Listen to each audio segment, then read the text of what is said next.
Primeiro, eu preciso aprender a me aproximar dessa situação difícil. Eu preciso aprender a estar lá. Por quê? Dentro de uma situação difícil, começam os julgamentos, né? Os auto-julgamentos. Quem não é treinado, entra nos julgamentos e começa a atropelar e vai embora. Um atrás do outro. Perdeu a reunião. Não. Acordei hoje, a reunião é tensa, não estou bem. Essa é a minha base de relação com o mundo. Olá, meu nome é Derlange Maia, host deste podcast. Estou aqui mais uma vez para um episódio muito especial chamado O Impacto do Burnout na Produtividade. E ao meu lado, como sempre, meu amigo Luiz Eduardo Menezes, gestor há mais de 35 anos de experiência, mas que continua inovando, que não para nem um minuto, não é, Luiz? Pois é, não dá para parar não, a gente tem que continuar fazendo a máquina rodar, né? Então estamos aqui mais uma vez, muita felicidade, um prazer enorme de estar aqui, o nosso convidado, a gente vai já apresentar e trazendo sempre uma novidade, sempre algo relacionado com a gestão. E esse tema está atualizadíssimo. É verdade que tem surpresa no final? Ele está dizendo aqui, vamos ver o que ele vai trazer de surpresa. Viu, para saber o que será. Mas diz pra gente quem é o nosso convidado. Pronto, vou aqui colocar meu óculos para ler aqui o currículo do nosso convidado. Professor Henrique Cardoso, instrutor de Mindfulness, pós-graduado pela Faculdade de Ciências Médicas de Minas Gerais e o Núcleo de Mindfulness de Belo Horizonte, formado em focalização pela Oficina da Alma, Belo Horizonte, e pelo o Instituto Focus de Nova York. Isso. Auditor de controle externo do Tribunal de Contas do Estado, é graduado e mestre em Física pela Universidade Federal do Ceará. Seja bem-vindo, professor Henrique. Obrigado, e eu já quero começar. Isso, eu já quero começar com uma pergunta que a gente sempre faz aqui para nivelar o conceito, né? A gente sempre comenta que às vezes, se a gente não nivelar o conceito desde o início, a gente pode estar caminhando na mesma linha e aí aparentemente está divergindo. Mas o que é burnout? Burnout, a gente precisa primeiro diferenciar estresse de burnout. O estresse é positivo, é bom pra gente. Quando eu tenho um estresse que eu consigo gerenciar, ele me energiza, ele me gera ação. Eu sou a própria ação porque eu tenho esse estresse natural. Por exemplo, eu não consigo acordar se eu não tiver estresse. Para eu acordar, eu preciso ter uma energia extra, porque senão eu fico deitado dormindo. Então eu preciso desse estresse.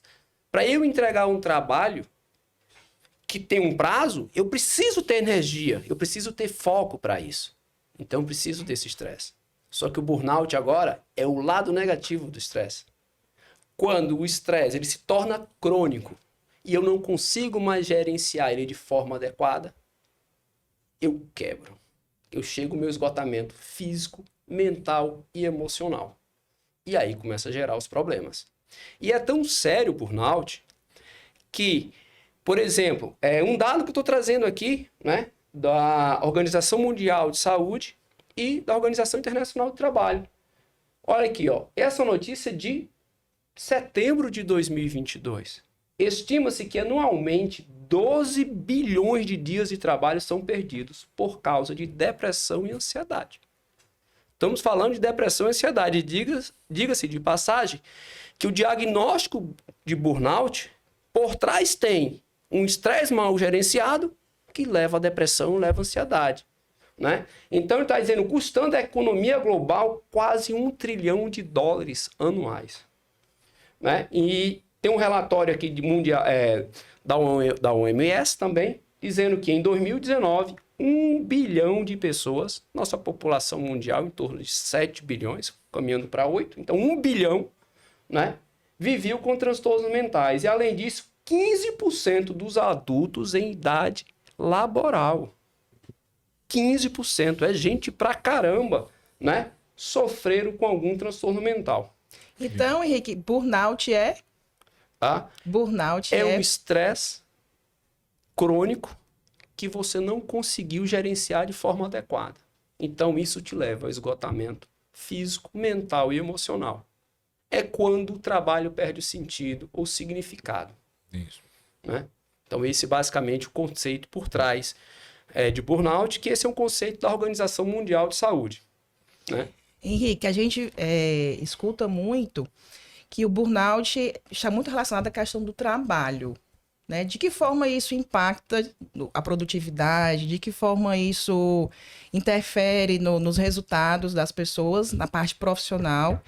E se, de fato, o burnout está realmente ligado só à questão do trabalho ou existe uma questão mais pessoal, da minha família, de outras questões que eu tenho que vão além do trabalho. O trabalho está até ok, mas eu levo para o trabalho outros problemas, outras consequências de outras questões que eu tenho fora do trabalho. Faz sentido isso? Faz, na verdade, é uma pergunta até bem ampla, né? Porque essa história de dizer, não, problema de casa fica em casa, eu não levo para o trabalho, problema de trabalho eu não levo para casa. Será que dá? Não dá, isso é bobagem. Nós somos um só, né? Somos um só. Não tem como você diferenciar muito isso. Por quê? Porque a base da minha relação com o mundo é o meu estado emocional hoje. Como é que eu me sinto? Aí eu saí de casa, né? Tive uma discussão ou não estou conseguindo gerenciar bem os problemas de casa, vou para o trabalho. Como é que eu estou no trabalho? Eu já cheguei irritado, uma certa, às vezes, uma certa tristeza, às vezes. A gente, poxa, se eu não estou indo bem em casa, que é o meu local onde eu poderia ser acolhido, é o meu espaço seguro. Onde eu me recarrego. Onde né? eu me recarrego, o local onde a gente se recarrega, bem colocado. Como é que eu vou trabalhar e ter a atenção devida, o foco devido para entregar os meus resultados no ambiente de trabalho? É mais difícil. Ninguém está 100%, né, no trabalho. Sim. Porque para eu estar 100% no trabalho, eu também preciso estar em casa. Então, esses conflitos, um alimenta o outro. Então, o que acontece? Quando eu tenho burnout, uma das primeiras coisas que acontece é a minha exaustão emocional. O primeiro sintoma é a exaustão emocional, que está relacionada à tríade de Maslow. Cristina Maslow foi quem desenvolveu. São 3 critérios para identificar o burnout. Primeiro é a exaustão emocional. Se eu não consigo mais me relacionar com o mundo, a segunda pergunta que surge é: como que eu consigo me relacionar com as pessoas? Qualquer pessoa que vai chegar para querer conversar comigo, eu não tenho mais espaço, meu copo já encheu. Então eu vou começar a me relacionar com ela como sendo um objeto. Eu simplesmente respondo, tá, ok. Qual é o sintoma básico disso? Falha na comunicação. Se eu trabalho em equipe e eu tenho um colaborador que não consegue se comunicar devido à sua exaustão física e mental, então vai ter esse problema. E o terceiro ponto é como eu estou esgotado emocionalmente, fisicamente, eu não consigo ter condições de me comunicar melhor com as pessoas, aí vem agora a minha baixa eficácia. Né? Então, essa sensação de que eu não consigo produzir. E eu queria pegar essa linha, assim, voltando já para a história da produtividade, né? Uma coisa tão falada nas instituições. E eu acho que a gente precisa desmistificar um pouco essa ideia de que a produtividade é inimiga da saúde mental. Eu acho que a forma de acompanhar uma produtividade, a forma de você monitorar o trabalho do seu colaborador, e aí já falando um pouco do gestor, do executivo, da liderança, a gente precisa saber equilibrar, né, Henrique? Porque a gente precisa exigir, porque precisa dar resultado, como diz, a gente precisa pagar nossos boletos, mas ao mesmo tempo a gente tem que ter esse cuidado com a nossa cobrança. Como é que nós, líderes, nós, gestores, estamos fazendo essa cobrança da produtividade tão necessária nas empresas? Como é que você trata isso, né? Como é que você acha que a gente pode conduzir melhor esse sistema de produtividade das empresas? Olha, o primeiro critério que eu vejo para a gente ter boa produtividade é eu estar bem comigo mesmo. Se eu chego num ambiente de trabalho em que o meu líder, o meu gestor, é uma pessoa rude, trata as pessoas com um certo desdém, né? Não leva em consideração a vontade de querer, de desenvolver a sua própria criatividade, né? Eu estou aqui no ambiente de trabalho, estou cheio de ideias e eu não sou incluso dentro dessa relação com as minhas ideias. Então, começa você perceber um ambiente difícil de relação. Então, o próprio gestor é aquele cara, ou líder, é aquele cara que tem que criar espaço de abertura, de comunicação. E boa comunicação. Boa comunicação é eu conseguir escutar o outro na perspectiva dele e incluir ele nessa relação comigo. Então, um aspecto-chave para que o ambiente de trabalho seja produtivo é uma boa comunicação. Isso eu tenho até visto aqui já em outros podcasts, você falando muito bem sobre isso, né, Luiz? Então, assim, a boa comunicação precisa existir para que haja essa boa relação. Tendo uma boa relação, agora a gente vai para os outros aspectos. Eu consigo ter metas bem definidas, as condições que eu crio dentro da minha empresa ou da minha organização, seja ela pública ou privada, está adequada à capacidade técnica e emocional mesmo da pessoa, porque eu não posso pegar uma pessoa que é uma pessoa mais introspectiva, que gosta mais de trabalhar muito bem ali, sei lá, fazendo programas, discutindo, fazendo planejamento, mas ela não gosta muito de se expor. Aí você pega essa pessoa e coloca ela para se expor direto com o público. Então o nível de estresse dela vai ser maior do que outra pessoa que não tem essa dificuldade. Então eu não só preciso me comunicar bem, como eu preciso criar espaço para conhecer as pessoas, para saber onde alocar ela, onde ela pode ter maior capacidade de desenvolvimento, não só para ela, como para a empresa. Sim. Porque eu preciso alinhar o que é bom para a pessoa e o que é bom para a empresa.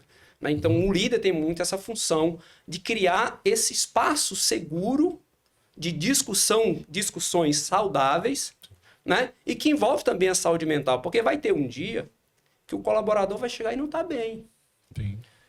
E ele tem a opção ser acolhido, ser jogado de lado. Ser jogado de lado é quando ele não é considerado dentro da dificuldade dele. Então, ele começa a se isolar. Então, ele vai agora criar recursos para se manter ali. Sim. E a empresa, é nesse momento que a empresa precisa vir e criar o suporte. Porque o burnout passa também da pessoa, mas o ambiente ocupacional, ele é determinante em criar gatilhos nas pessoas e aumentar o estresse interno de cada um. Então, a gente pode dizer que o gestor, o líder, ele deve pensar na pessoa como indivíduo único, né, com suas características. E aí, como você disse em outros episódios, a gente já falou, conhecer sua equipe, conhecer cada um, quais as habilidades comportamentais que predominam em cada indivíduo, fazer com que ele entenda o propósito dele ali, por que que ele tem que fazer aquela atividade, por que que ele tem aquela produtividade, por que que ele tem aquela meta, existe um porquê. No momento em que a pessoa entende o porquê, ela até passa a colaborar até mais do que o que era esperado, né? Porque ela quer ver aquilo acontecer, ela quer chegar lá, quer alcançar aquela meta. Então, considerar a pessoa como ela é, fazer com que ela entenda por que que ela faz o que ela faz, não é? Colocar um ambiente ali saudável, que estimule a criatividade, que a gente, até vou acrescentar aqui, que a gente acolha o erro. Tá tudo bem errar, não é? E assim que a gente, de fato, inova e muda certas realidades. Então, assim, a princípio parece simples, porque a gente falando assim, poxa, né? O que custa conhecer a pessoa, né? Mas, na verdade, a gente vê que é muito difícil. Tanto é que os números, as estatísticas mostram aí que é um problema mundial. E, assim, quando você pega a pandemia de Covid... Com base nesses números, a pandemia de Covid aumentou em 25% o impacto de tudo Potencializou, isso. Potencializou em 25%. Então, se a gente tinha, antes da pandemia de Covid, um nível de ansiedade e depressão em torno de 10%, 15%, respectivamente, isso ampliou mais 25%. E a empresa, né, o espaço laboral do trabalhador, também contribui para o estresse do trabalhador. Né? Tanto que não é uma via de mão dupla. O trabalhador precisa se cuidar, mas também precisa de suporte da empresa, e a empresa também tem que se preocupar com o trabalhador, porque isso tem um custo. Sim, aí vamos já falar nisso. E aí, para fechar o que você trouxe, é a questão da comunicação. E o Luiz fala muito, eu já ouvi tanto que eu estou aprendendo e estou o tempo todo tentando me policiar para isso. A comunicação, ela é uma via de mão dupla, né? E eu preciso não só escutar, né? Escutar, a gente escuta com os ouvidos tranquilamente. Mas eu preciso ouvir de fato. Então, se uma pessoa da minha equipe está com problema, eu preciso ouvir o que ele vai estar trazendo para mim. E isso ajuda muito a evitar essa questão das consequências do burnout. É verdade. E tem uma coisa interessante, só complementando aqui o que a Adelante está falando, é a história de que o gestor, né, precisa conhecer sua equipe. Ele vai conhecer percebendo as pessoas. ouvindo. Esses dias agora eu ouvi de um psiquiatra que deu uma palestra lá no tribunal, que ele dizia assim: a gente ouve com os ouvidos, mas a gente escuta com os olhos. Porque às vezes a pessoa está aqui conversando com você, aí diz aí, Derlange, que eu estou aqui, como é? Como é que você pode dar atenção à pessoa se você não está olhando para a pessoa? Então, a história da presença ativa, da escuta ativa, né?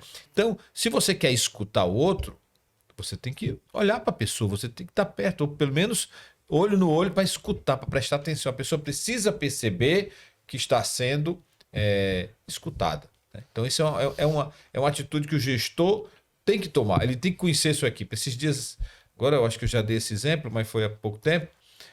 Tinha uma pessoa que sempre está muito alegre e tal na sala, e ela não estava alegre, estava assim. Aí eu disse: tá tudo bem? Vamos ali conversar um pouquinho. A gente foi conversar. E aí, como é que estão as coisas? Meu cachorro está muito mal, está muito ruim. E aquela era a dor que ela tinha naquele momento, aquela era a dor que ela estava trazendo, né, nos olhos, na forma. Mas eu só consegui perceber aquilo porque eu estou sempre tentando perceber as pessoas. E isso é uma coisa difícil, porque a gente também tem a nossa produtividade, tem o nosso tempo. E se você não organizar seu tempo para dar tempo à sua equipe, você não vai conseguir fazer esse papel, né? Então, eu acho que isso é uma coisa muito importante que a Darlan está colocando, é a função do gestor, a função do líder nesse momento, para que ele tente minimizar os impactos na saúde mental da sua equipe, né? Isso é fundamental, né? Na verdade, exige uma sensibilidade muito além do que técnica. Uma habilidade humana, de relações interpessoais. Se eu sou um gestor, se eu sou um líder, eu sou a pessoa, aquele cara que é responsável, aquela mulher que é responsável por coordenar e tirar o que há de melhor da minha equipe. Então, se eu não consigo, se eu, como gestor máximo, não consigo me comunicar com a minha equipe de forma, primeiro, saudável, né? Assertiva e, de certa forma, gentil, porque ninguém aguenta grosseria de ninguém, né? Óbvio, vão ter momentos que eu preciso ser mais enérgico, mas isso não significa grosseria, isso significa assertividade, são coisas distintas, né? Então, eu preciso entender de gente. Gente é quem faz eu ser quem eu sou como líder. E o que eu vou ser como líder está mais relacionado em como eu coordeno essas pessoas. E tem líderes que dizem assim, não, se eu colocar esse aqui para se destacar, eu vou perder o meu espaço. Muito pelo contrário. Na verdade, você se mostra que é uma pessoa capaz de coordenar pessoas e tirar o que há de melhor. Essa história de uma pessoa ser muito bom como técnico, aí bota ele para ser gestor e líder. É um terror. É um desastre. Por quê? Porque ele não entende de gente. Ele sempre ficou ali dentro da caixinha dele. Ser gestor, ser líder, você precisa sair da sua caixa. Você precisa desbravar mentes que são diferentes da sua. Então, eu preciso criar espaço de curiosidade, de abertura, de olhar para as pessoas pelo olhar dela para ver como eu consigo trazer elas para mim e melhorar a qualidade do que eu produzo como equipe. E agregar, né? E agregar, exatamente. E eu acho que se existe algum gestor que pensa que esse assunto é besteira e não valoriza essa questão da saúde mental dos seus colaboradores e da sua própria, né? Você falou uma coisa, porque o líder também tem suas questões, tem sua agenda. Sim. E também tem seus problemas, tem seus estresses, tem... O autocuidado, né? Tem que primeiro ter esse autocuidado para depois olhar para a equipe, né?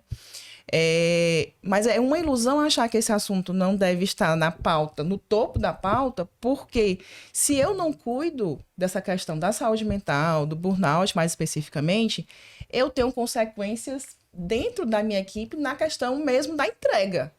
Então eu vou ter pessoas faltando, não é isso? Eu vou ter absenteísmo, vai lá para cima, né? Exato. Eu vou ter uma alta rotatividade porque as pessoas vão pedir para sair, ou eu vou ter que desligar pessoas porque não estão entregando. Perca de memória da organização. Isso tem um custo muito alto. Mas se eu tenho colaboradores que eu não consigo... se eu tenho uma equipe que eu não consigo fixar meus colaboradores, o retrabalho, cada vez que um sai, eu tenho que mostrar tudo de novo, até a pessoa engajar mesmo. Eu não acredito que em menos que 6 meses a pessoa consiga se engajar em nenhuma empresa. A não ser que seja muito específico, né, o tipo de trabalho dele. né? Porque ele precisa conhecer a empresa, ele precisa entender um pouco como é que funcionam os processos dentro da empresa. E isso tem um custo, é o custo do aprendizado. Tanto que, se você for ver, esse dado aqui é um dado de 2020, viu, gente? A revista Exame, naquela parte lá, carreiras, publicou: depressão causa perda anual de 78 bilhões de dólares no Brasil. Isso em 2020, antes da pandemia, né? E aí a pesquisadora Sarah Ivens Laco, da Escola de Economia de Londres, fala o seguinte: o Brasil perde 78 bilhões de dólares com a queda de produtividade causada pela depressão. E eu não tenho dúvida que dentro desse critério de depressão tem um burnout, porque o burnout, ele é uma síndrome de natureza depressiva. Só que ela difere da depressão geral que a gente está acostumado, porque o burnout, a síndrome depressiva, mas decorre do trabalho. A depressão geral não, tem outros aspectos existenciais, de propósito, mas o burnout, por isso que ele é uma síndrome laboral. Mas, Henrique, então o burnout só existe no trabalho? O esgotamento físico e mental das pessoas só acontece no trabalho? Não. Hoje a gente escuta falar também do mames burnout, né, do desgaste físico e emocional das mães que acabou de ter filho, tem que virar muitas noites. E às vezes, quando tem só um filho é tranquilo, mas quando tem dois? Porque nasceu um e eu tenho que dar suporte ao outro, então entra naquele conflito. Né? Então há um desgaste emocional. Atletas de alto rendimento, atletas olímpicos, a gente viu recentemente, eu acho que foi a Simone Biles. Simone, né? exatamente. Na verdade, o que acontece? Ela chegou num ponto de esgotamento. Na verdade, o nível de exigência dela estava tamanho que ela não aguentou a pressão. Mas que pressão é essa? É mental, não é físico. O corpo dela tem. O corpo está preparado. Mas se a mente não tiver, aí não adianta. Eu preciso fazer essa conexão entre mente e corpo. A gente passou muito tempo achando que a mente era uma coisa e o corpo era outra. E aí não. A neurociência hoje, os neurocientistas conhecidos aí de prestígio, que é o Antônio Damasio, tem um livro. E eu li esse livro, esse foi publicado no Brasil em 97. Né? O erro de Descartes, cérebro, razão e emoção. Já mostrando que se eu só pensar, se eu entrar numa relação, numa mesa para tomar decisão e ficar só raciocinando, eu não decido. Quem decide é a emoção. E a emoção, ela é sentida onde? No corpo. Ou seja, o nosso corpo, ele armazena muito mais informações do que somente aquela parte consciente que está relacionada à minha razão. Né? Ninguém vai para um carnaval e lembra das imagens. Eu vou para o carnaval e eu sinto a emoção. Onde é que eu sinto? No corpo. Essa informação da emoção que eu sinto, eu não consigo colocar ela em palavras. Né? Então a gente precisa aprender a fazer essa reconexão de mente e corpo. Quando eu estou lá, numa reunião de equipe, e aí eu já estou praticamente esgotado emocionalmente. Como é que eu vou conseguir coordenar bem essa equipe? Então, um aspecto que vocês falaram, o líder precisa primeiro cuidar de si. E eu estava vendo um livro recentemente, não estou lembrando, porque às vezes eu estou lendo 4, 5 livros ao mesmo tempo. Ele falando justamente isso, que um dos trabalhos de um líder, ele não trabalhava a relação interpessoal com ninguém, assim, não, porque ele já tinha essa facilidade. Então, a missão dele era todo dia acordar de manhã e correr. Ele precisava cuidar da parte física dele, porque era isso que estava faltando dentro desse tripé, né? Que é mente, corpo e nutrição. Isso precisa estar concatenado, né? Unido, ali, integrado isso. Tem que ser visceralmente. Isso. Eu queria até lhe ouvir, porque, assim, eu defendo a história da agenda equilibrada, né? Que a gente precisa ter uma agenda onde a gente tenha tempo para o trabalho, mas que tenha o mesmo tempo para diversão, né? Mas a gente tem que ter tempo para o corpo, para a mente, né? Para a nossa família, para nosso hobby. Quer dizer, a gente precisa distribuir bem esse tempo espiritual, né? Aí eu queria ouvir de você, assim, o que a gente pode fazer, né, dentro dos estudos que você tem, para que a gente consiga acalmar a nossa mente, né? Que a gente consiga fazer algum exercício, né? O pessoal fala de yoga, fala de meditação. O que você pode trazer aqui para as pessoas que estão nos ouvindo sobre esses exercícios mentais? Engraçado, eu criei a Monge Urbana, eu sou um dos sócios da Monge Urbana, uma empresa que trabalha a saúde mental Mas para trabalhar a saúde mental, a gente ensina e divulga habilidades baseadas em mindfulness. Né? Mindfulness. O que é mindfulness? Presença. Você consegue estar presente onde você realmente precisa estar? Hoje se fala muito em soft skills, hard skills. Hard skills são as habilidades formais. Eu consigo aprender algo, né? Ler um livro, né? Fazer um curso sem estar realmente presente. Assimilar o conteúdo. Assimilar o conteúdo. Eu só consigo construir memória, construir novos hábitos se eu estiver presente. Eu consigo ter uma boa relação interpessoal, as soft skills. Sem estar presente nessa relação? Não. Presença é habilidade ou meta-habilidade básica para qualquer relação com o mundo. Relação com o mundo se refere a intra comigo mesmo, eu com você, eu com meus objetos de trabalho e de lazer e diversão. Quando eu estou falando nesse tripé, família, trabalho e lazer, eu preciso estar presente nos três. Mas quando eu tenho um conflito em casa, vai complicar o trabalho. E quando eu tenho um conflito no trabalho, vai complicar a família. E onde é que entra o lazer nisso? O lazer é aquele espaço em que eu cuido de mim mesmo. É um momento de autocuidado. Eu preciso fazer uma atividade física regular, eu tenho que cuidar do corpo, o meu corpo tem que fortalecer. Eu preciso de uma nutrição adequada. E agora, né, depois de muito tempo, que a gente está começando a ver que a mente, cuidar da mente, está sendo importante e relevante. Então, o mindfulness que eu trabalho é um estado mental. É um estado mental de presença. É quando eu consigo treinar minha mente para aprender a estar presente naquilo que eu preciso fazer. E aí as pessoas confundem.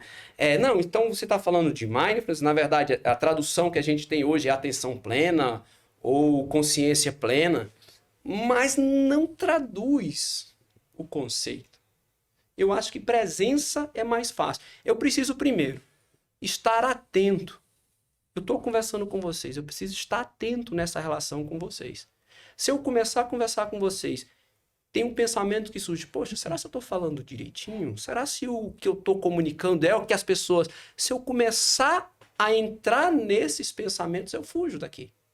Só que esses pensamentos que são os intrusos, eles existem sempre. Isso é um processo natural da mente.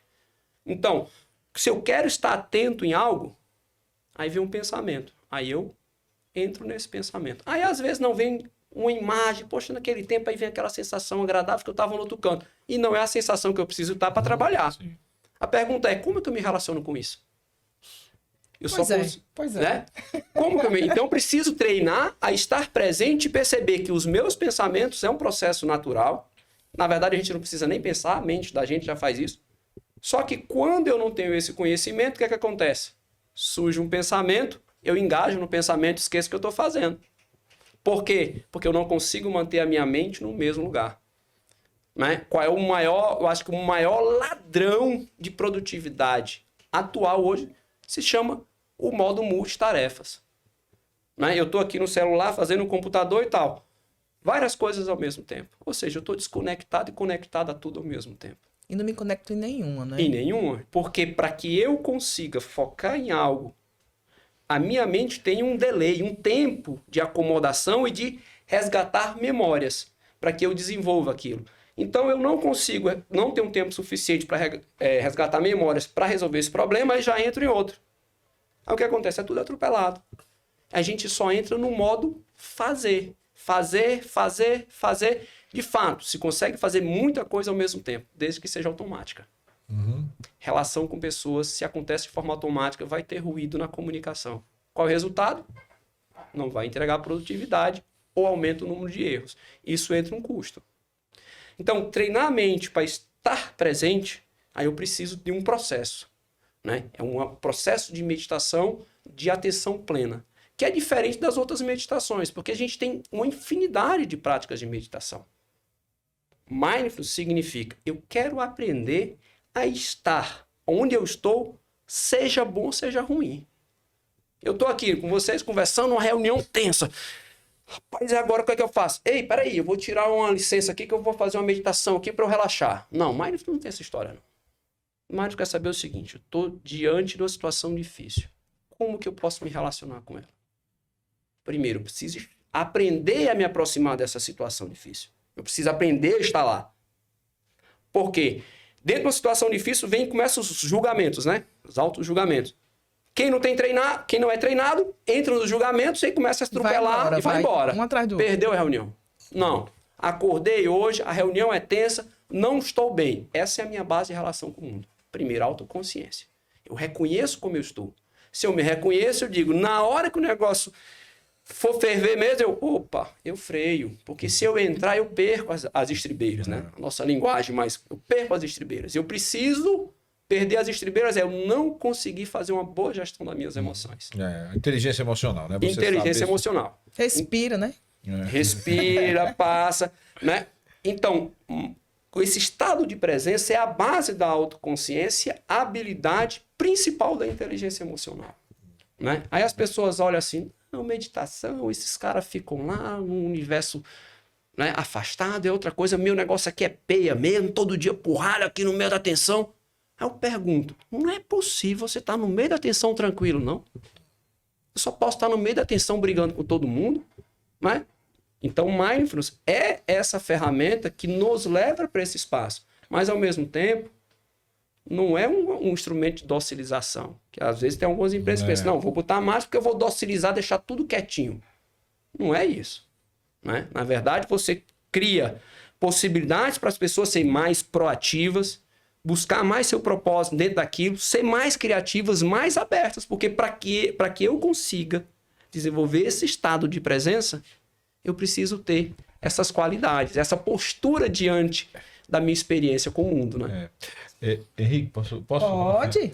Eu estou empolgado aqui com esse tema, porque realmente... Ele está trazendo várias questões que a gente gosta de abordar, exatamente. Né? Não, mas eu estava, você falando e eu pensando aqui, como é que eu me organizo mentalmente, né? E aí, eu tava lembrando que eu tenho uma coisa comigo, que eu falo para as pessoas, porque funciona comigo, que é respirar. Quando eu estou num momento desse, que eu percebo que tem algum tipo de estresse, seja numa reunião, seja numa conversa mais difícil, né? Seja no momento de tomada de decisão, eu respiro, né? Mas tu não respira sempre, não, mas eu respiro um pouco mais forte, para que meu organismo saiba que eu estou respirando. Às vezes mais discreto, né? E vou aqui e vou construindo, porque eu imagino que nesse momento eu estou oxigenando meu cérebro e eu vou ter a minha resposta, uma resposta talvez diferente daquela que eu teria se não tivesse dado essa parada. É rápido, é uma parada rápida que eu faço, né? Isso é uma forma de administrar esses momentos de tensão, que funciona comigo. Quanto à meditação, eu não tenho essa prática, mas como é que eu faço? Às vezes, eu venho respirando, em casa eu dou uma relaxada assim, e venho respirando e venho contando de 100 até 0. É uma técnica que eu misturei um monte de coisa e venho respirando e venho percebendo a respiração, nariz, boca, concentro aqui. De vez em quando vem um pensamento lá no podcast Gestores. Eu acolho aqui esse pensamento e devolvo ele. E volto para o meu nariz. Isso é um exercício muito interessante, mas não é simples. Não é simples. Quando eu chego lá pelos 50, eu já estou totalmente relaxado, né? Venho do 100, descendo. Mas assim, é um exercício que a gente precisa fazer, porque a gente está, né, se percebendo mais também, né? Tem que perceber as pessoas, mas tem que se perceber também. Mas eu queria ouvir de você, assim, existe alguma técnica que a gente possa passar para as pessoas? Olha, o que você está falando, eu posso dizer que esse tipo de exercício é o que a gente faz na primeira semana de um programa de Mindfulness. Mas ele tem uma outra característica, porque provavelmente você está tentando controlar a respiração. Eu não consigo fazer duas coisas conscientemente paralelas. Meu cérebro não processa duas coisas de forma consciente, paralelamente. Se eu tenho uma ansiedade, se eu tenho, uma angústia ali, algo que está me mexendo, e eu volto a atenção para a respiração, eu estou colocando o problema de lado. Agora você falou um aspecto importante. Eu estou contando, aí vem um pensamento, eu deixo ele de lado. Só que às vezes o pensamento tem uma carga emocional muito grande, eu não consigo deixar ele de lado. A pergunta é como é que eu Sim. trabalho isso? A gente tem a mania de, se eu der muito, eu evito. E vou continuando isso. Quanto mais eu evito, aquilo que eu evito ganha força dentro de mim. Porque quando eu evito, significa que isso é uma ameaça. Então, toda vida que surge, meu corpo entra em estado reativo. E quanto mais eu vou guardando, eu vou criando, dizendo para o meu corpo, para minha mente, que aquilo representa uma ameaça para mim. E aí é o que a gente chama de ameaças virtuais. Já que eu não consigo me relacionar com isso, vai chegar um momento que isso me engole. E foi o que aconteceu com a Simone Biles, né? Os problemas surgem, ela precisa focar no esporte, mas ela não consegue trabalhar esses pensamentos e emoções, sentimentos e sensações que vêm carregados junto com o pensamento. Porque a gente acha que pensamento é uma coisa e emoção é outra. Está tudo interligado. Damásio, Antônio Damásio, que eu comentei antes, ele dizia, não sei, não tem como a gente dizer onde a mente e o cérebro começa, onde o corpo começa ou termina. Por quê? Porque o cérebro não existe sem corpo e vice-versa.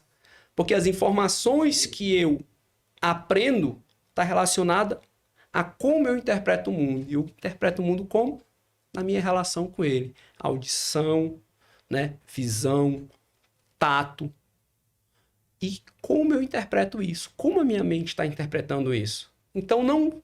E eu interpreto, mas essa interpretação é base naquilo que eu sinto. Então, vamos voltar aí. A gente já tem mais ou menos o contexto. Então, eu preciso aprender a trabalhar com isso que é difícil, que me tira a atenção. Né? Com o Mindfulness, a gente aprende a entrar nessa experiência e deixá-la ser o que ela é. Muitas vezes, eu não preciso fazer nada. Só aprender a estar com esse desconforto. Estou com raiva. A raiva, da mesma forma que ela surge, ela passa. Eu consigo estar relativamente presente nessa raiva, estar relativamente bem nessa raiva, então preciso treinar minha mente para entender que a raiva é um processo, que eu posso, se eu for para esse espaço de presença, engajar nela e agir da forma que eu já sei qual vai ser o resultado, ou deixar ela ser aqui, dar um espaço para que ela passe. Na medida que eu vou fazendo isso, aquele gatilho da raiva, ele começa a perder força. Por quê? O que é esse mecanismo? O mecanismo é puramente neural. Vem um pensamento, me gera um sentimento aqui, uma emoção.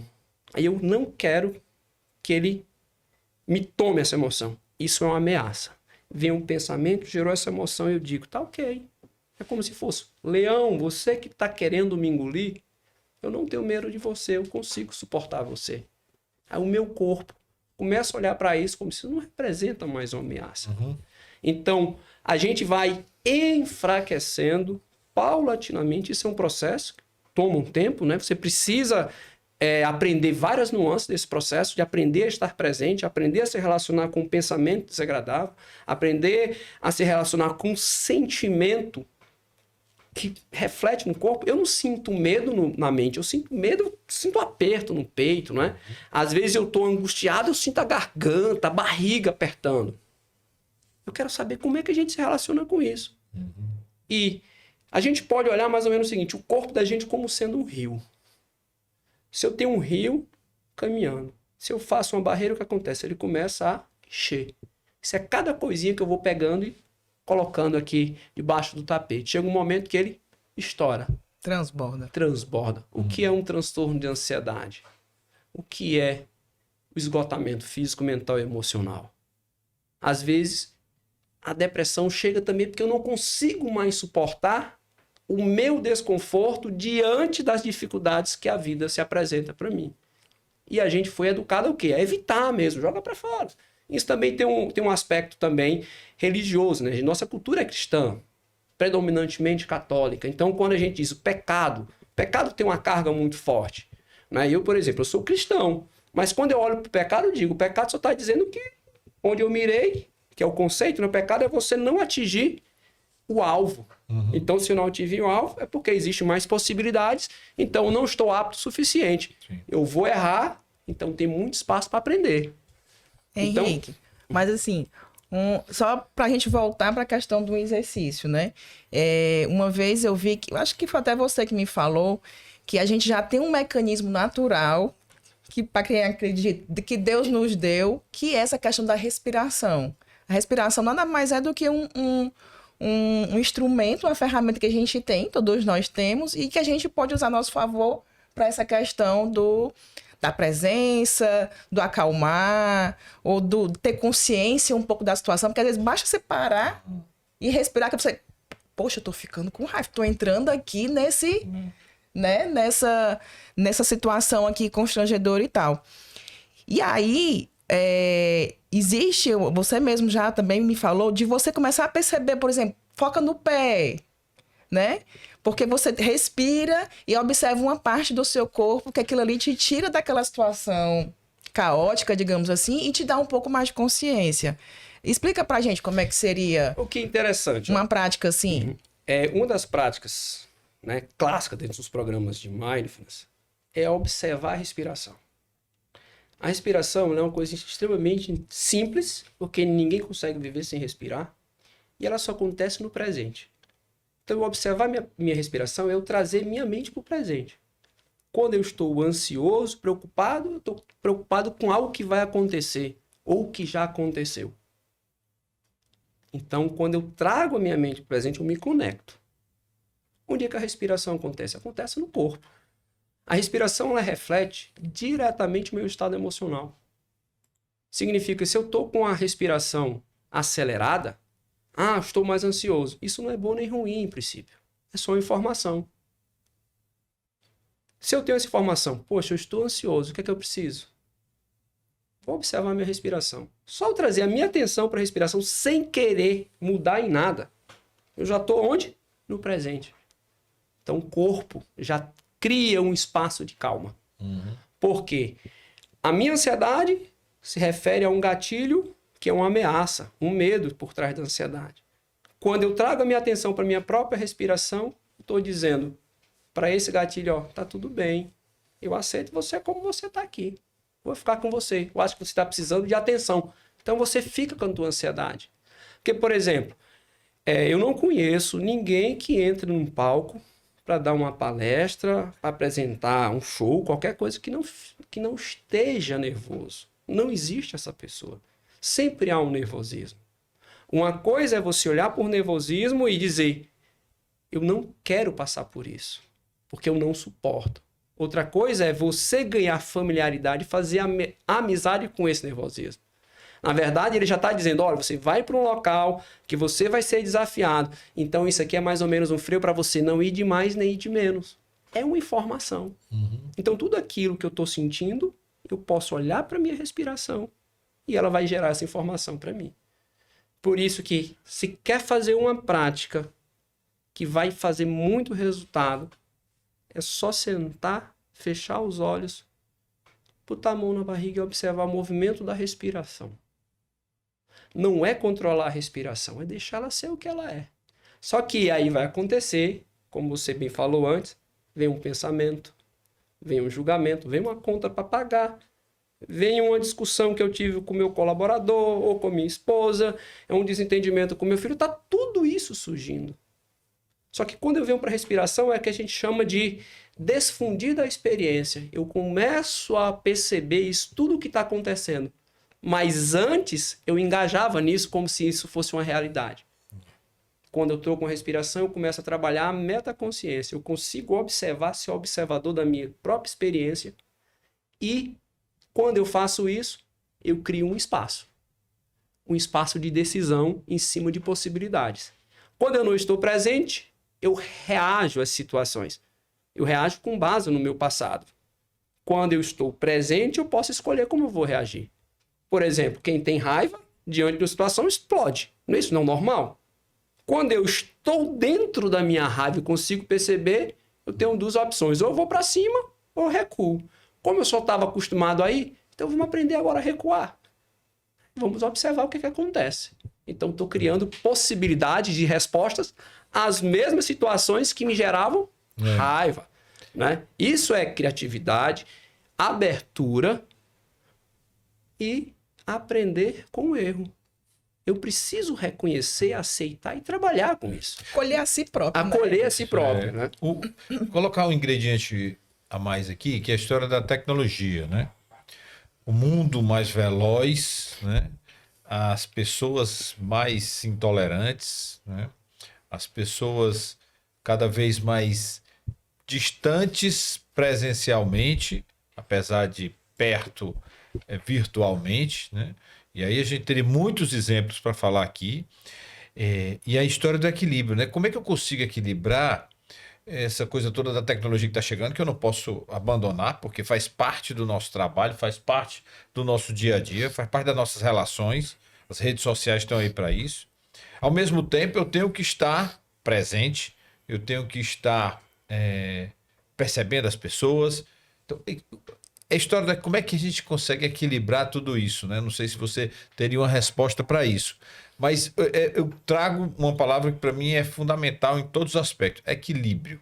Como é que eu consigo viver esse mundo, que é um mundo veloz? Eu também não posso agora me recolher e ficar sem ter atividades na área de tecnologia, sem dar respostas rápidas, porque é necessário, mas ao mesmo tempo eu tenho que ter esse cuidado comigo, né? Como é que a gente assim, faz antes de você dizer, Henrique, acrescento aí, Luiz, a questão da quantidade de informações, Sim. de conteúdo que a gente se cobra e precisa correr atrás de absorver de alguma forma e não dá conta. Não dá conta, literalmente. Já tem aí um primeiro paradoxo, né? Como é que eu aprendo muito com pouco? Então, primeira coisa, de fato, não é um paradoxo, é uma realidade. Você não tem como fazer tudo ao mesmo tempo. Vai ter que abrir mão de alguma coisa. Tem um custo. Tem que priorizar, né? Tem que priorizar. Saber dizer não. Saber dizer não. Isso Em aí é outras fundamental. palavras. Mas, por exemplo, eu era uma pessoa muito mais difícil de dizer não tempos atrás. Né? Por quê? Porque como a minha mente era muito agitada, então eu não tinha foco. Eu era multifocal. Quem tem múltiplos focos não tem nenhum. Porque você não consegue desenvolver nada bem. Quando eu comecei a trabalhar esse estado de mindfulness, de presença, eu comecei a ter mais foco, perceber mais essa minha dificuldade na relação com o mundo. E a minha dificuldade estava em querer fazer muita coisa ao mesmo tempo, sem querer abrir mão de nada. Então, o equilíbrio significa tudo que você se dedicar tem um custo. Um custo de não aprender outra coisa. Mas aquilo, se você não conhece, se você não se autoconhece, se você não determinou ou identificou quais são as suas prioridades na sua relação profissional, familiar e no teu lazer, como que você pode decidir sobre isso? Por exemplo, na minha vida hoje é engraçado, né? Porque eu tenho uma monja urbana, sou auditor do Tribunal de Contas do Estado, né? Faço um trabalho técnico, desenvolvo também um programa de mindfulness dentro do tribunal. Tenho minha esposa, hoje eu treino CrossFit, aí o pessoal chega, cara, tu não vai mais surfar? Faz um ano que tu não surfa? Cheguei, cara, eu não tô preocupado em surfar, eu tô preocupado em ter um corpo que me dê resposta no momento que eu preciso. Então, quando eu for pra praia surfar, o meu corpo tá pronto. E tem um outro hobby que é andar de skate. Quando eu vou com meu filho, eu pego e vou andar de skate com ele. O meu corpo tá preparado. Por quê? Porque eu tô trabalhando no CrossFit.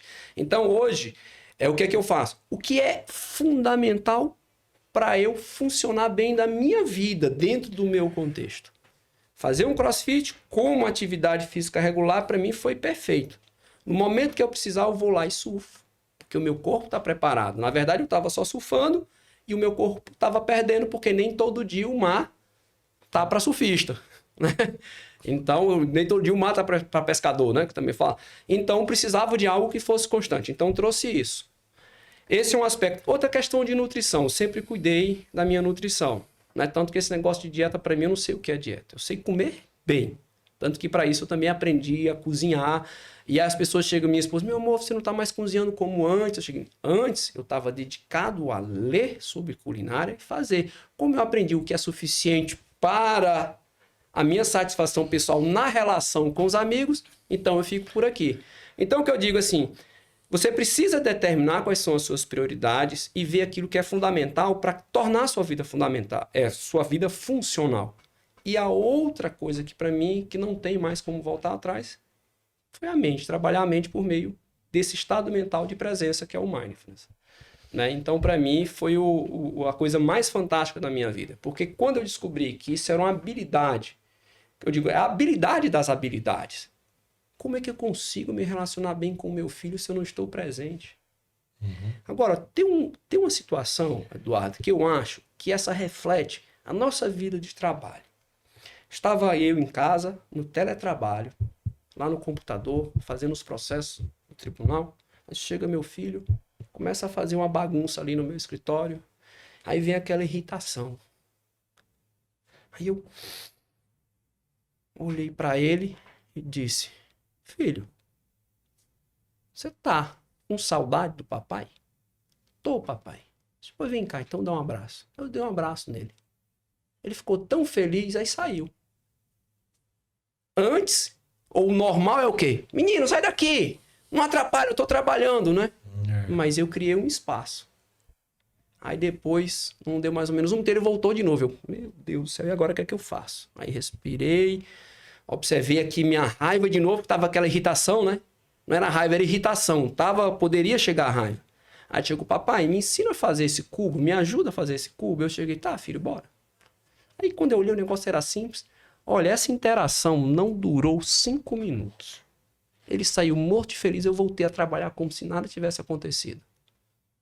Como é que a gente se relaciona naturalmente ou normalmente no dia a dia? Primeiro, não me atrapalhe, eu tenho coisas a fazer, eu preciso bater metas, eu tenho produtividade. Eu só precisava de 5 minutos para dar atenção ao meu colaborador, que nesse caso era o meu filho.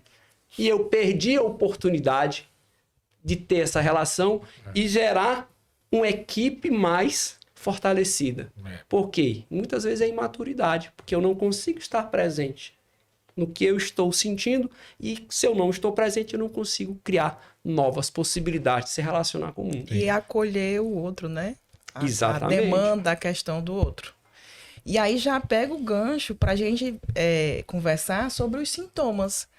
Eu acho que todo mundo que está assistindo aqui tem uma situação, conhece, ou próprio já vivenciou uma situação de burnout, ou alguém que chega e diz assim, eu me afastei, nunca mais lhe vi, não, porque eu tive aí uma exaustão física, mental, a gente chamava antes de... Tinha um nomezinho que falava, hoje a gente fala mais burnout. Vou lembrar. E aí, mas assim, quais sintomas que a pessoa começa a sentir? O Henrique, ele é bem teatral, né? Dá até para ele fazer o... como que a pessoa começa a se sentir diante de uma situação é que ela está entrando em burnout. Tanto para a pessoa se perceber, eu vi ali naquele podcast que está parecendo com o que eu estou com o meu dia a dia. E também para o gestor, para o líder. O que o líder deve observar na sua equipe, nos seus colaboradores, que começa... Rapaz, eu preciso ali dar uma atenção pro fulano, porque tá começando a dar uns sinais ali de que o negócio tá pegando. E que, voltando a dizer, que muitas vezes não necessariamente é porque é uma meta exacerbada, né? É uma causa? É uma possível causa? Mas existem inúmeras outras.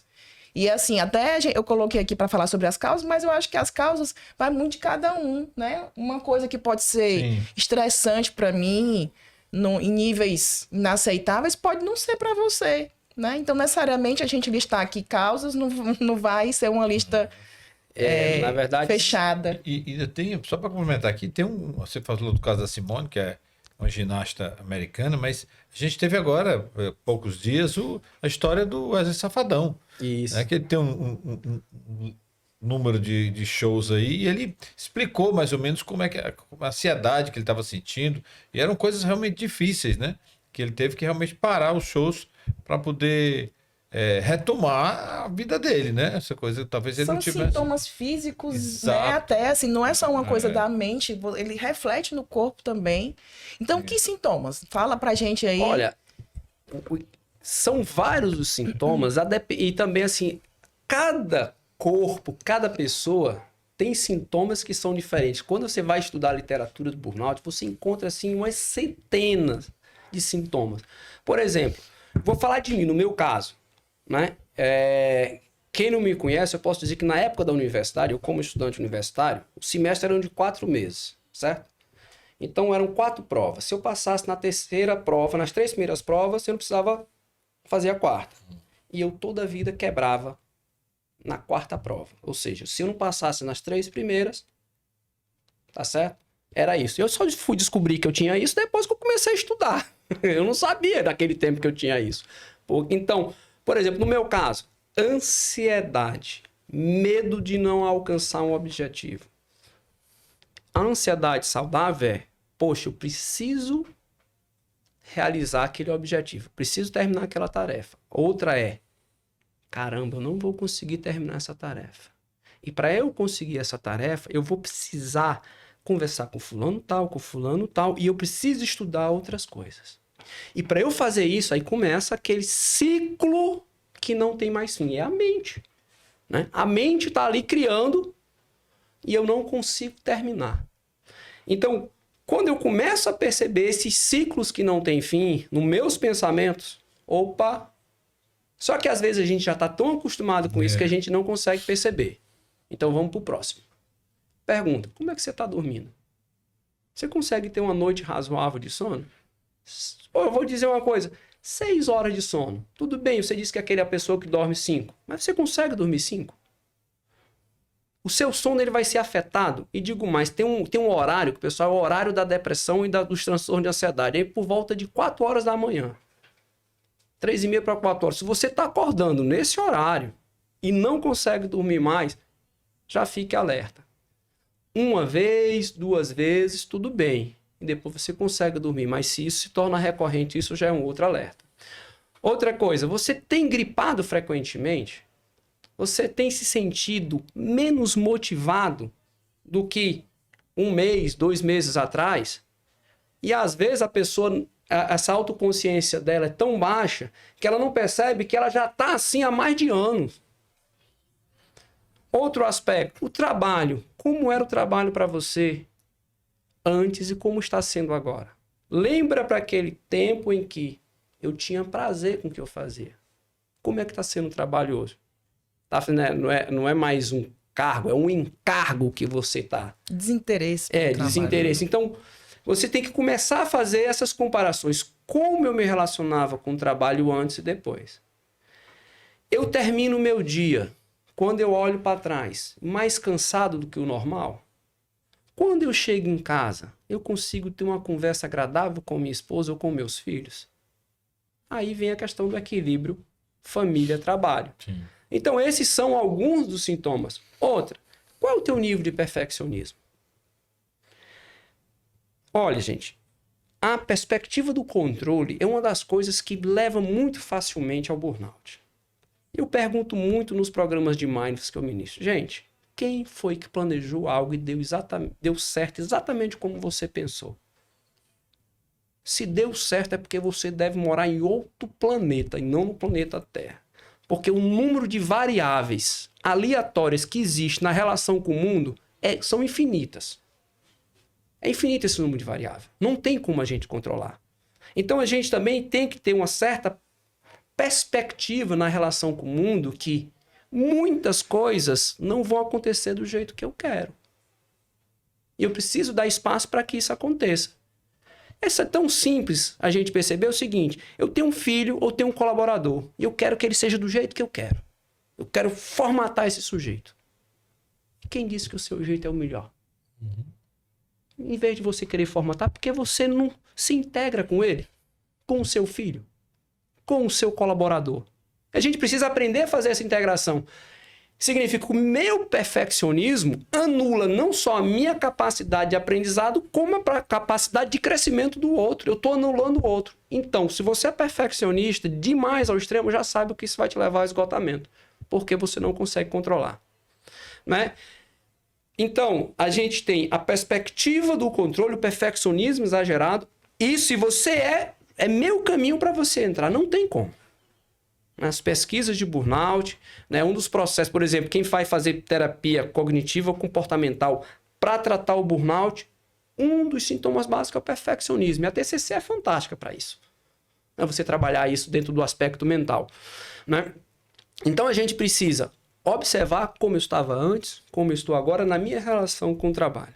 Observar como está a minha relação com a minha família. Como eu estou hoje. Eu consigo ter um equilíbrio razoável entre eu, meu parceiro, parceira, eu, meus filhos, meus pais, a depender da fase da vida que você está, né, a carga de responsabilidade aumenta, porque agora você precisa cuidar dos pais que estão doentes ou estão precisando de mais suporte. Aí você quer tirar isso da relação de trabalho? Não vai acontecer. Então a gente precisa ir percebendo isso. Mas, perfeccionismo exagerado, noites de sono mal dormidas. Aí você acordar e perceber taquicardia, significa que você já está precisando de ajuda ou já passou do tempo. E é engraçado, eu tenho um irmão, né, que trabalha, ele é cirurgião bucomaxilo, trabalha em vários hospitais, dá vários plantões, teve um ataque cardíaco, internaram ele no hospital lá no centro cardiológico, isso foi em Maceió, Alagoas. Olharam, não tinha nada. Uma amiga minha, eu fui dar aula num determinado município de outra área que eu trabalho dentro do tribunal. Indo para casa, ela, Henrique, eu tô no hospital, o que foi? Tive um ataque cardíaco aqui, um aperto no peito, eu tô na UTI cardiológica. Na verdade, o esposo dela me falando. Fiz todos os exames, não tinha nada. Ou seja, fisiologicamente falando, na verdade, fisicamente falando, o teu corpo não tem nada, mas fisiologicamente o teu corpo está refletindo uma doença, que é uma doença psicossomática, né? Então, mas você precisa investigar isso. Então, qualquer linha, primeiro, psiquiatra ou um clínico geral, entender quais são os problemas que você tem, tirar, né, todas as dúvidas, se é um problema mesmo fisiológico, físico, genético, qualquer coisa, para depois trabalhar essa questão, relação corpo-mente. Isso que você está falando é importante, assim, essa coisa de você procurar um profissional. Né? Porque hoje menos, mas antigamente a gente, principalmente nós homens, tínhamos essa coisa de procurar psicólogo. Não, rapaz, isso é coisa para mulher. E hoje em dia não, as pessoas já estão procurando com mais facilidade. Cada vez mais. Cada vez mais um profissional, um psicólogo, dependendo da situação, um psiquiatra, para poder contribuir, né, como profissional que entende da área, para poder ajudar você. A gente não pode brincar com isso, né? Não dá para brincar, porque tem muitos resultados negativos, muitos problemas, né? E eu acho que a gente tem que estar com muito cuidado. Eu aprendi bastante. Eu também. Nós já estamos chegando, assim, passou rapidinho. Muito bom isso. Mas a gente queria saber, assim, como é que as pessoas podem achar o Henrique. Você mencionou o monge urbano. Fala sobre o que é o monge urbano. E não esqueci a surpresa. Não, eu tô também na expectativa de saber o que é surpresa. E no final, conta qual é essa surpresa. Bem, eu tenho uma empresa, né? Eu sou um dos sócios da Monge Urbano. Somos eu, a Rafa, que é aqui de Fortaleza. Na verdade, ela é carioca. E tem um outro sócio que é de São Paulo, o Edu. E a gente criou a Monge Urbano justamente para desenvolver essa metabilidade nas pessoas. Para que eu consiga viver melhor, né? Diante dos desafios que a vida nos coloca. Que a vida nos coloca. Então, por que é monge urbano? Porque eu preciso aprender a estar bem, me relacionar bem na cidade, onde o mundo de fato acontece. Isso é possível? Essa é a missão que a Monge Urbano pretende desenvolver. E mostrar para você que é possível, sim. Eu consigo viver bem diante das dificuldades que a vida me coloca. É possível, é. Então, essa é a missão da Monge Urbano. Então, como a gente está falando sobre burnout, né? Foi um dos trabalhos que a gente fez pela Monge Urbano, foi desenvolver o programa Vencendo o Burnout. É um programa que tem 11 professores, diversas especialidades, psiquiatras, enfermeiros, psicólogos, professor de mindfulness, né? Temos doutora em gestão pública com trabalhos em mindfulness, falando sobre burnout, sobre diversas perspectivas. A perspectiva primeiro pessoal e depois organizacional. Então a gente trabalha como eu posso enfrentar o burnout, quais são as técnicas ou atividades que eu posso fazer. Então lá você tem neuronutrição, você tem yoga, você tem mindfulness, para trabalhar essa relação. Eu preciso saber o que é burnout. Então você tem um psiquiatra falando para você o que é burnout, quais são os caminhos para eu me tratar. Ele vai falar da psicoterapia, do tratamento por meio de medicamentos. E muitas vezes a gente vai precisar tomar medicação mesmo, porque o nosso nível de estresse está tamanho que eu não consigo estabilizar minha relação emocional com o mundo e com o outro. Então eu preciso entrar numa medicação e perder esse preconceito. Essa história de mimimi, né? Ah, eu sou homem, não sei o quê. Meu amigo, você não sabe o quão fraco você é. Se você não consegue se relacionar bem com você mesmo, não consegue sentir uma emoção, vou dizer, você não tem nada de fortaleza não, você é uma fraqueza em pessoa, né? Então a gente precisa aprender a se relacionar com isso. Isso tudo tá no teu programa. Tá tudo no programa Vencendo o Burnout. São Vencendo 11 horas, são 11 horas de conteúdo gravado online. Você assiste o programa de onde você quiser, do celular, da televisão, do computador, de onde você quiser. O programa ele tem uma duração de 1 ano, ou seja, você pode assistir quantas vezes você quiser durante esse ano. E nós estamos trazendo aqui para você, Luiz, Derlange, para os gestores, podcast dos gestores, um cupom de desconto de 30% para quem estiver assistindo aqui o programa. Então a gente vai deixar esse cupom aqui, ó, com duração de 3 meses a partir da divulgação dele. Okay? Muito bom, que coisa boa. Excelente desconto, hein? Então fica aí para vocês, né, divulgar. Burnout é sério, custa caro para a empresa e custa caro para a pessoa. Você é gestor, é líder, entrou em burnout. Cara, às vezes você vai precisar de uma licença de 1 mês. Como é que a empresa vai te acolher? Você acredita que ela vai te acolher depois de 1 mês? E aí, tu se cuidou e tu não vai se cuidar? Então, antes que aconteça, cuide-se. Já começa esse processo. Equilíbrio, trabalho, empresa, lazer. Equilíbrio físico, nutricional e mental. É fundamental você se conscientizar disso. Porque ninguém se fala ou nem deveria falar em alta performance, em produtividade, em relações significativas, se você não está trabalhando esses tripés. Muito bom. Ok? Então, se você gostou desse conteúdo do nosso podcast de hoje, né, desse episódio, corre lá não vai ficar um link, né, Henrique? Isso. No link com o bônus lá que vocês vão digitar e conta pra gente depois o que achou. Você quer fechar com alguma mensagem? Não, eu acho que assim, queria agradecer a presença do professor Henrique aqui, aprendi bastante, eu acho que as pessoas que vão ouvir também com certeza vão aprender. E eu acho que você trouxe palavras-chave pra gente aqui, né? Você trouxe a história do equilíbrio, você trouxe a história do tripé aí, das relações. Você trouxe a importância da gente equalizar a produtividade com o burnout. Quer dizer, a gente pode sim ter produtividade e não entrar no burnout.